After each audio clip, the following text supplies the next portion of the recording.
Donc comme chaque semaine, nous allons aller à la rencontre d'une équipe de recherche ou d'une entreprise qui va être en relation directe avec notre thème.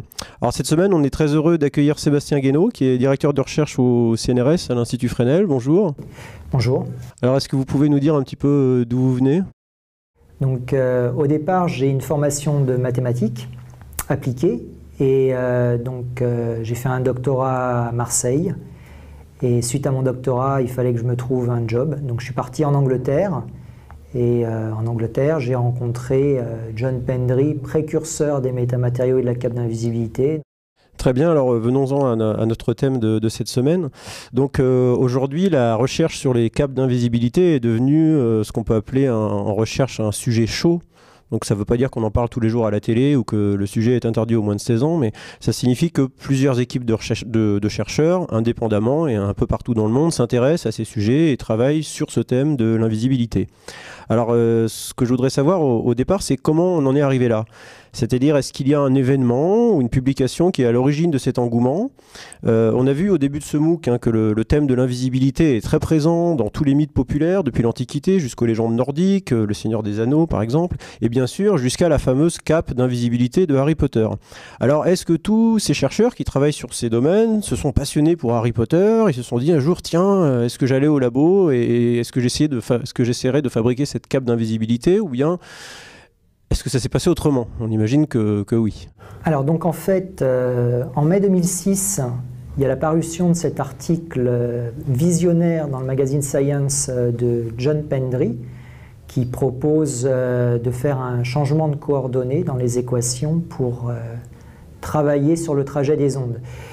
Et alors au départ, donc, les gens sont un peu bluffés par la simplicité du jeu d'écriture. C'est un article dans une revue prestigieuse où il y a 2 équations et puis un schéma de principe. Et les gens se disent, mais cette idée, elle est intéressante parce que nous, on fait naturellement des changements de coordonnées dans nos simulations numériques pour arriver à soustraire des réflexions sur les bords d'un domaine. Donc on rejette les bords du domaine à l'infini.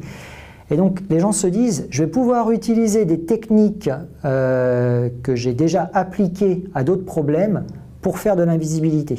Et ils se disent, bon, ok, en plus, je vais pouvoir surfer sur la littérature anglo-saxonne. Donc il faut voir, 2006, c'est vraiment une percée de Harry Potter.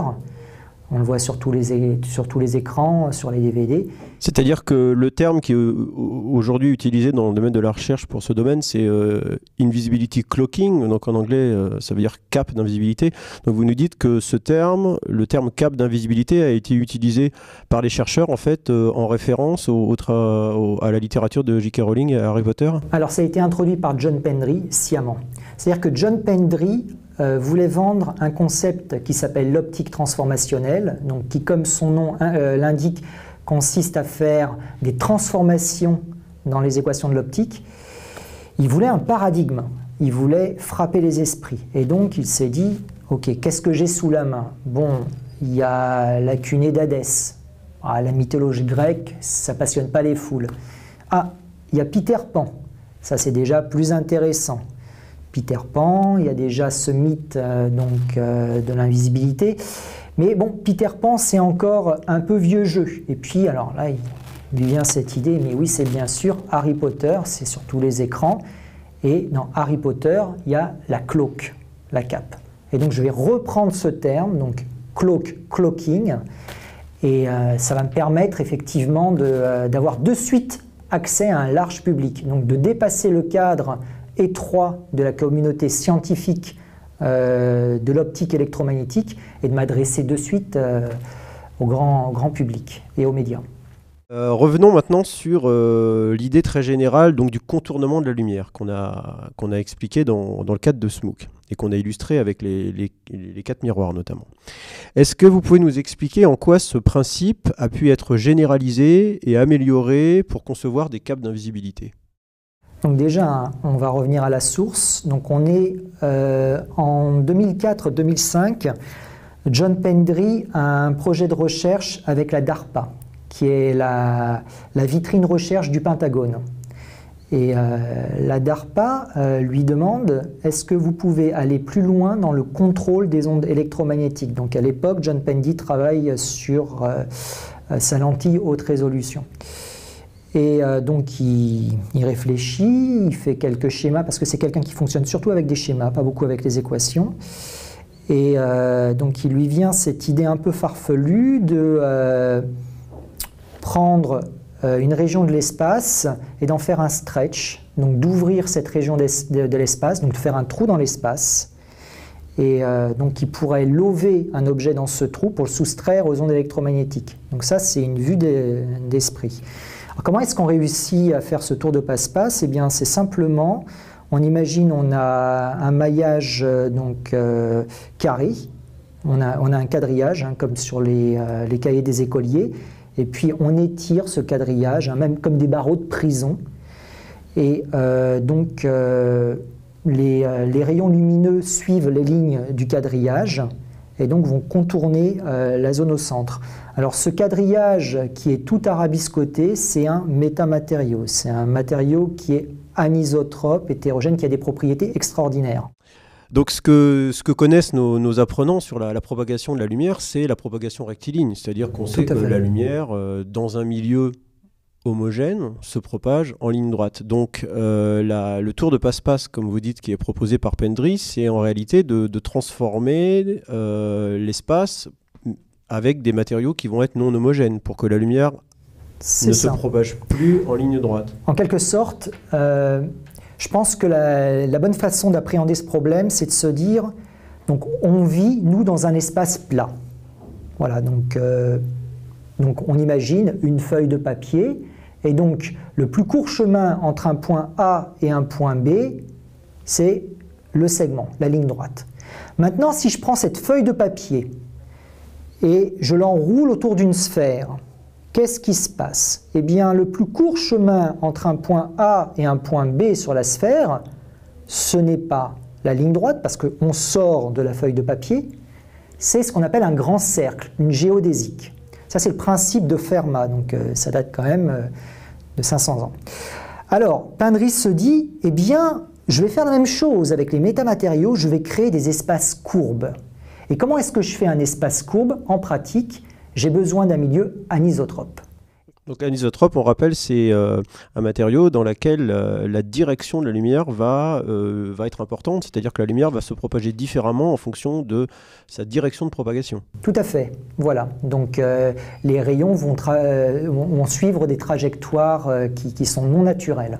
Donc en 2006, Pendry a proposé une solution pour réaliser une cape d'invisibilité qui fonctionnerait pour tous les angles. Tout à fait. Et peut-être pour toutes les fréquences, mais ça, on va y revenir.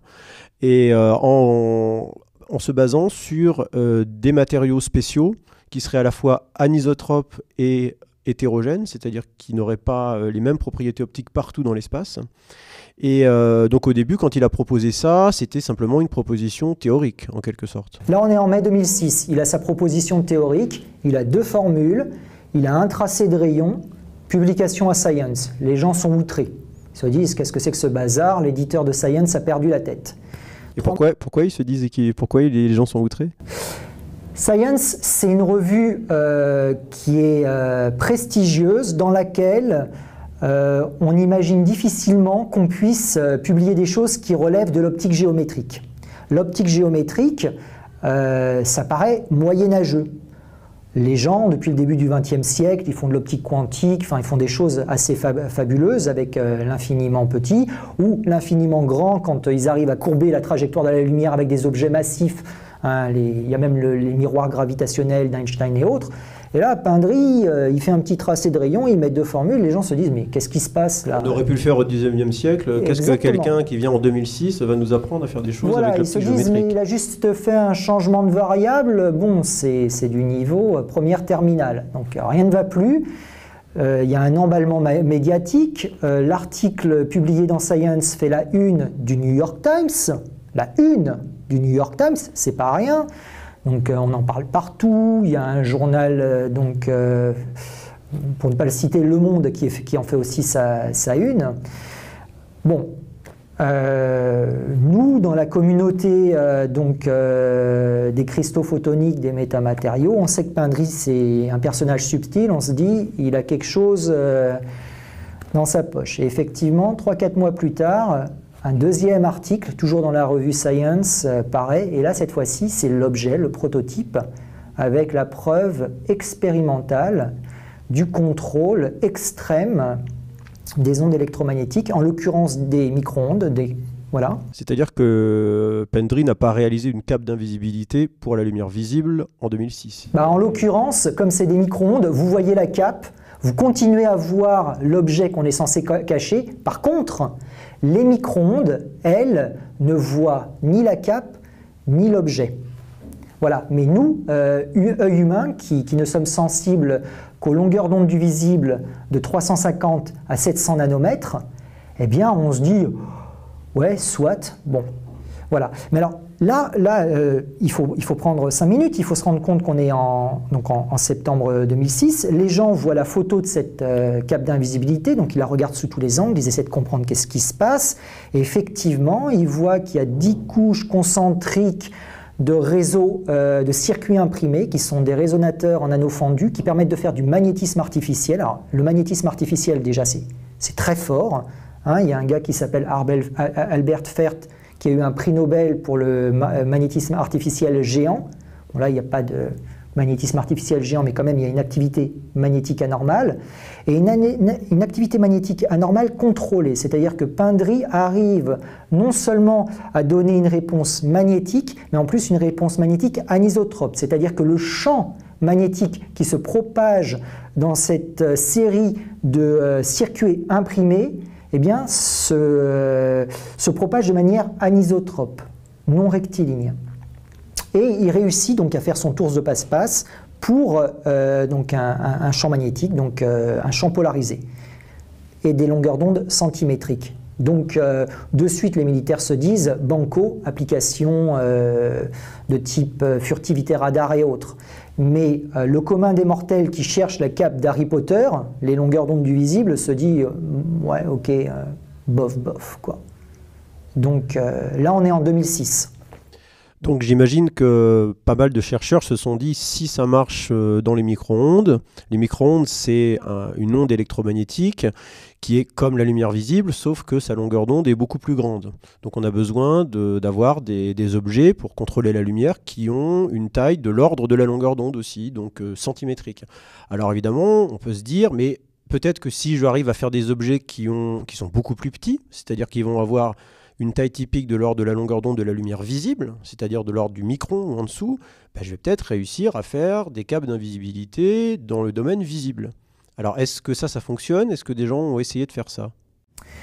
Donc là, on a une limite quasi infranchissable qui est celle de la miniaturisation. Donc effectivement, pour pouvoir travailler sur les longueurs d'onde du visible de 350 à 700 nanomètres, il faut typiquement des circuits imprimés qui sont de 50 à 70 nanomètres de maille élémentaire. Et donc, ce sont déjà des toutes petites structures. Hein. Donc, ça fait des structures qui font entre 500 et 700 atomes de maille. Et à ces longueurs d'onde du visible, ces toutes petites structures deviennent fortement absorbantes. Alors qu'est-ce qui se passe? On va pouvoir contrôler la phase de la lumière, donc le front d'onde. Par contre, il va y avoir de l'amortissement de l'amplitude de l'onde. C'est-à-dire que vous arriverez à conformer l'onde, donc à contrôler la forme de l'onde, mais pas son amplitude. Donc en sortie de système, donc si on avait une cape d'invisibilité entre vous et moi avec ces circuits imprimés qui font 500 à 700 atomes de maille élémentaire, eh bien, on verrait une zone d'ombre, en fait. Voilà, il y aurait... On verrait le fond derrière, c'est-à-dire qu'on serait invisible, mais le fond serait très atténué. Voilà, très atténué. Donc voilà. On verrait la cape, encore une fois, et ça ne marcherait pas. Il y aura un défaut dans le paysage. Il y aura un gros défaut dans le paysage. Alors ça, c'est une limitation. L'autre limitation, c'est Donc le résultat le plus récent, qui est celui de l'équipe de Zhang à Berkeley, qui est une toison d'or, donc qui permet là d'avoir à la fois un contrôle de la phase et de l'amplitude, malheureusement fonctionne sur des milieux qui ne sont pas très étendus. Ils font quelques micromètres de côté. Donc on a deux problèmes. On a le problème de la miniaturisation et puis après de la réplication en série des petits éléments. C'est-à-dire que si vous voulez faire la cape d'invisibilité d'Harry Potter, il va falloir être capable d'avoir des millions d'éléments très petits, chacun de ces éléments pouvant dissiper, absorber la lumière, et on n'en est vraiment pas là aujourd'hui. Donc le principe, il est bien appréhendé, mais la mise en pratique, on en est encore assez loin. Alors parlons de mise en pratique, justement, vous nous avez parlé à l'instant d'applications dans le domaine militaire, évidemment, on pense invisibilité, ça va intéresser des militaires, même pas forcément dans le domaine visible, rendre invisible un avion aux ondes radar, c'est la furtivité radar, donc ça peut être intéressant d'entourer un objet d'une cape d'invisibilité pour les ondes radar ou micro-ondes. Est-ce qu'on a imaginé d'autres applications qui seraient plus pacifiques que des applications donc de nature militaire ? Donc là, on va à nouveau retourner à Harry Potter.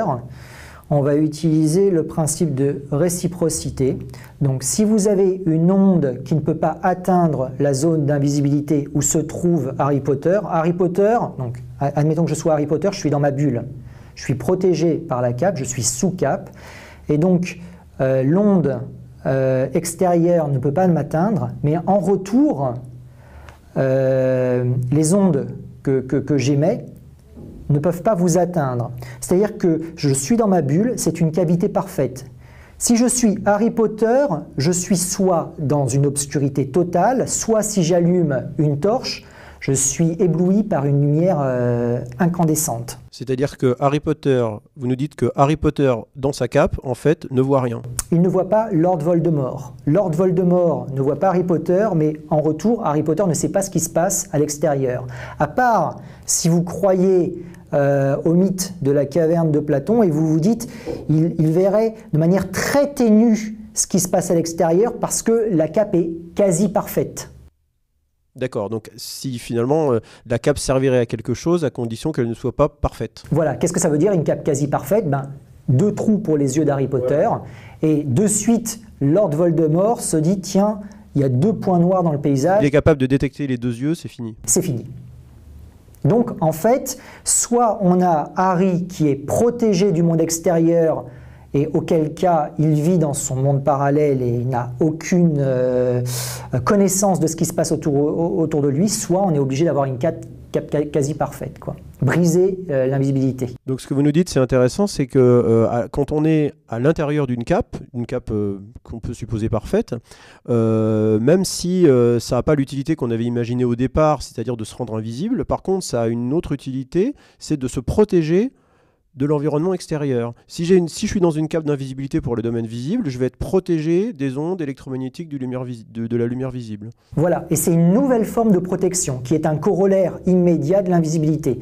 Une autre façon de se protéger d'une onde, c'est de faire un mur. On met un miroir devant soi et le miroir renvoie à l'observateur sa propre image. Et moi qui suis derrière le miroir, je suis invisible.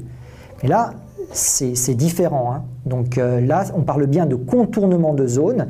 Et effectivement, on peut de suite penser à des applications civiles telles que, on a des passagers dans la carlingue d'un avion. Si on rend la carlingue de l'avion invisible aux ondes électromagnétiques émises par les appareils des passagers, smartphones ou autres, eh bien, on évitera toute interaction néfaste avec les appareils qu'utilise le pilote. Okay, et alors là, c'est là qu'on voit le potentiel. Donc, invisibilité, protection aux ondes électromagnétiques, mais qu'en est-il des autres types d'ondes ? Voilà, et là, on va en venir directement à vos activités de recherche plus directement, puisque vous êtes mis à travailler sur ce sujet, alors je ne sais pas exactement quand, d'ailleurs. Alors en fait, en 2004. En 2004 à l'époque, j'étais postdoc chez Pindry, J'ai travaillé 1 an et demi pour la DARPA, à dire vrai, donc tous les 3 mois, je devais envoyer un rapport circonstancié, tout ça. Tout ce que j'ai fait avec Pindry, en fait, pendant 18 mois, ça n'a donné lieu qu'à un article, tout le reste est confidentiel, perdu. Pchit. Et c'était intéressant à l'époque, on prenait une lentille parfaite et on faisait des changements de coordonnées sur une lentille parfaite pour en faire ce qu'on appelle une cavité ouverte. C'est un truc bizarroïde dans lequel vous avez la lumière qui est piégée en boucle, bien que vous n'ayez pas de mur, de bord. C'est une cavité sans bord, mais qui permet de piéger la lumière. Pour arriver à créer cette cavité, on faisait des changements de coordonnées, mais pas du tout appliqués à l'invisibilité. Donc quand je vois l'article en 2006 de John Pendry, je reprends contact avec lui, et je publie d'ailleurs un article avec lui sur l'invisibilité. Et puis il me dit, mais Sébastien, je vois qu'en ce moment tu fais de l'acoustique, de la mécanique comme ça, et tu devrais peut-être essayer de voir un peu ce qui se passe pour les autres équations. Et donc là, je m'intéresse à l'équation de la mécanique des fluides, l'équation... C'est-à-dire que, si je comprends bien, vous vous êtes intéressé à ce que pouvaient donner ces concepts d'invisibilité appliqués dès 2006, voilà. Appliqués à d'autres types d'ondes que les ondes électromagnétiques, comme la lumière visible ou les micro-ondes ou les ondes radar. Donc, par exemple, les ondes, vous êtes intéressé aux ondes hydrodynamiques. Hydrodynamiques, okay. C'est-à-dire des vagues. Des vagues. Donc, en 2008, donc 2 ans plus tard, le temps de réaliser le prototype, on publie un premier article où on a une preuve expérimentale de l'invisibilité pour les vagues. Donc, on a à la fois l'invisibilité et la protection. C'est-à-dire qu'on réalise dans cet article que la zone au centre de la structure est une zone d'eau étale. Il n'y a pas de perturbation. On peut imaginer protéger un port, une île contre des tsunamis, par exemple. Tout à fait, juste par changement d'échelle. À ceci près que nous, on travaillait sur des vaguelettes dans une cuve à ondes, et quand on passe à grande échelle, il y a des phénomènes de turbulence, de non-linéarité. Donc le concept peut être transposé jusqu'à un certain point. Il y aura d'autres phénomènes qui vont être mis en jeu et donc ça demande des études un peu plus poussées. C'est ce qui justifie d'ailleurs le fait qu'aujourd'hui, en 2016, je continue à travailler sur le sujet. Donc ça, c'est un premier pan applicatif, protection contre les vagues. Le deuxième pan applicatif, c'est protection contre les séismes. Donc là, les séismes, ce sont des phénomènes assez compliqués. Donc les séismes, il faut rappeler, ce sont des ondes de compression ou de cisaillement qui sont des ondes de nature acoustique en réalité. C'est ça, donc nous quand on discute ensemble, si on arrive à interagir, c'est grâce aux ondes de compression. Vous n'avez pas d'ondes de cisaillement dans l'air. Les ondes de cisaillement ne sont supportées que par des milieux solides. Si maintenant, donc, entre nous, il y a un milieu solide, donc le son, l'onde de compression dans l'air va se convertir en onde de compression et de cisaillement couplées dans le solide. Et c'est ce qui se passe en fait donc dans le sol. Vous avez une onde de compression qui est générée à la source, à l'hypocentre du séisme, et cette onde de compression vient se coupler aux ondes de cisaillement. Et alors c'est très compliqué en fait, parce que vous avez donc plusieurs types d'ondes qui se propagent vers la surface, et quand ces ondes arrivent en surface, donc à l'interface entre le sol et l'air, eh bien elles sont converties en ondes de Rayleigh. Et alors l'avantage des ondes de Rayleigh, c'est qu'elles sont en tout point similaires aux ondes océaniques. Elles sont régies par des équations qui sont très proches des équations de l'hydrodynamique. Donc qu'est-ce que j'ai fait? Je me suis attaché à traduire ce que j'avais fait pour les vaguelettes pour les ondes de Rayleigh. Et donc ces ondes de Rayleigh, qui sont générées par des ondes de compression et de cisaillement qui viennent des profondeurs, eh bien elles ont une polarisation elliptique. Elles ont une polarisation elliptique avec une composante compression horizontale et une composante cisaillement verticale. Et ces ondes, elles sont très délétères. Elles sont responsables de 60% de l'énergie sismique qui est transmise au bâtiment. Donc 20% restants étant des ondes de cisaillement de surface de type LOVE, et elles ne m'intéressent pas, et puis le reste, bon, des ondes de volume. Donc si on peut agir déjà sur 60% de l'énergie du séisme, c'est pas mal. Et par un jeu d'analogie, donc entre l'optique, la mécanique des fluides et la sismique, j'ai réussi à faire ça simplement par le truchement de colonnes de béton ou de trous dans le sol, en surface. Donc c'est-à-dire que l'idée, c'est en fait de réaliser une cape d'invisibilité pour les ondes sismiques, où l'objectif, c'est d'avoir une ville entière, par exemple, ou peut-être des structures plus petites, je ne sais pas, qui seraient dans la zone d'invisibilité d'une cape d'invisibilité construite pour les ondes sismiques. Alors voilà, il y a quand même un bémol, hein. Encore une fois, si la ville se trouve au zénith de l'hypocentre, on ne va pas pouvoir agir, parce que ce qui arrive du sous-sol, c'est les ondes de cisaillement et de pression couplée, des ondes de volume, je ne sais pas les traiter. Par contre, si la ville se trouve loin de l'hypocentre, donc vous avez ces ondes telluriques qui arrivent en surface, qui sont converties en ondes de Rayleigh, et là, ces ondes de Rayleigh qui sont en tout point similaires aux ondes océaniques, on va les appeler des vagues de terre, eh bien effectivement, j'arrive à leur faire suivre des trajectoires courbes en surface et elles peuvent contourner une ville, une centrale nucléaire ou tout autre bâtiment ou zone habitée qu'on cherche à protéger. Donc pour faire cette cape d'invisibilité, il faut que les ondes sismiques suivent des rayonnements, suivent des trajectoires courbes, puissent contourner. Donc pour ça, vous venez de nous expliquer qu'il fallait avoir un milieu qui soit hétérogène et anisotrope. Tout à fait. Alors comment on peut faire pour faire en sorte que l'onde sismique n'aille plus tout droit, mais suive un trajet qu'on a déterminé à l'avance? Eh bien, on prend vraiment très précisément la cape de John Pendry de septembre 2006, qui faisait 10 cm.